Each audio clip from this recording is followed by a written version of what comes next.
So dito nga po mga kalingap mga ka-EDC, ito pala ang dahilan kaya hindi pinayagan ni Kalingap Edo si Arjin na mag-vlog. So yan po yung ating pag-uusapan po mamaya mga kalingap mga ka-EDC. Pero bago po natin ipagpatuloy ang video ito sa mga bago pa lang po sa ating munting channel, huwag po natin kalimutang suportahan ang ama ng Kalingap, Kuya Val Santos Matubang at Kalingap Rab. At paunawa, panoorin po muna ang full video bago mag-comment para malaman ang nilalaman nito. So dito nga po mga kalingap mga ka-EDC, pag-uusapan lang po natin yung patungkol nga po sa naging live nga po ni Kalingap Edo, na kung saan nagsalita na nga po siya patungkol nga po dito kay Arjin. Kumaga itong si Kalingap Edo ay hindi naman po siya against na mag-vlog itong si Arjin, pero yun nga po kumaga sabi nga po niya wala daw po siyang karapatan na magbigay nga po ng power na mag-vlog sa mga tinutulungan po niya dahil hindi daw po pwede na mag-bypass nga po sila dito kaya Kuya Val at Kalingap Rab nga po, para kumbaga parang sinasabi po dito ni Kalingap Edo nga po para kumbaga parang tayo na ang kumbaga nagsasariling vlog na community sabi nga po niya kumbaga kalingap daw siya, kumbaga sabi po niya kalingap tayo kailangan daw po talaga na lahat po ng mga vlogger ay dadaan nga po dito kay Kuya Val at Kalingap Rab. So yan po mga kalingap, grabe napakabait po talaga ni Kalingap Edo, talagang napaka-respetado po niyang tao, kaya talagang marami po yung nagmamahal at sumusuporta din po dito kay Kalingap Edo nga po kasi talagang grabe kahit napinsan po siya ni Kalingap Rab,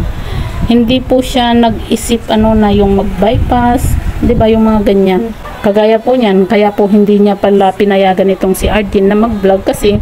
kung talagang gusto po ni Arjin na mag-vlog po mga kalingap ay kumbaga dumaan po siya kumbaga magpaalam po siya ng maayos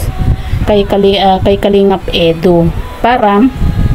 alam po ni Kalingap Edo kung ano po yung sasabihin, at syempre kailangan din pong dumaan ni Arjin kay Kuya Val para magpaalam nga po, kasi ayaw nga po ni Kalingap Edo ng mag-bypass kay Kalingap Rab at kay Kuya Val nga po. Diba sabi pa nga po ni Kalingap Edo na ayaw po niya yung kumaga magkaroon ng issue dahil nga po dyan at yun nga diba, talagang masasabi natin na napakabait ni Kalingap Edo. Sabi nga po niya na wag natin i-bash itong si Arjin. Tayo naman po mga kalingap, wala naman po tayong masamang tinapay dito kay Arjin kasi syempre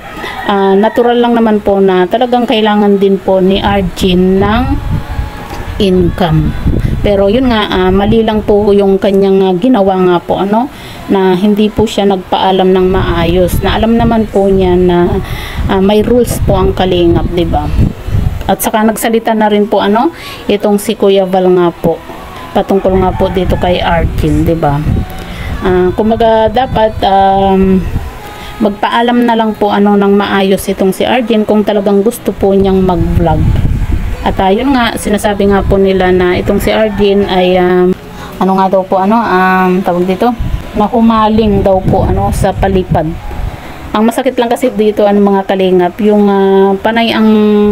chat nga po ni Kalingap Edo dito kay Arjin, pero yun nga hindi daw po sinisin at hindi man lang daw po nagre-reply nga po itong si Arjin kay Kalingap Edo. Kumbaga yun lang naman po yung kumbaga parang hindi po nagustuhan din po ng mga viewers dito kay Arjin dahil nga po sa parang dinededma niya yung chat nga po ni Kalingap Edo sa kanya. Kasi 'di ba, syempre lagi naman po siyang nagba-vlog, lagi rin po siyang nagla-live at saka nagti-TikTok, kaya imposible po na hindi po niya nakikita or nababasa yung chat nga po ni Kalingap Edo. Kaya bakit hindi po niya pinapansin yung mga chat ni Kalingap Edo? Kaya nagawa na rin po ni Kalingap Edo na mag-live nga po, dahil nga po sa hindi naman daw, paano daw po malalaman ni Arjin yung kanyang sasabihin kung hindi naman po sinisin nga po at binabasa ni Arjin yung mga text po niya. At yan nga po mga kalingap mga ka-EDC, yun lang naman po ang dahilan kung bakit ayaw pong pumayag ni Kalingap Edo na mag-vlog itong si Arjin nga po, kasi ayaw nga po niyang mag-bypass dito kay Kuya Val at saka kay Kalingap Rob. Grabe no, napakabait at napakarespetadong tao talaga itong si Kalingap Edo no, na kahit na pinsan siya talagang iginagalang po niya ang mga rules nga po ng Kalingap. Kaya talagang binebless itong si Kalingap Edo dahil nga po sa ugali po niya na ganyan. So yan po mga Kalingap mga kaedsi, ano po yung masasabi nga po ninyo sa video ito, i-comment nyo lang po sa ibaba at babasahin po natin isa-isa.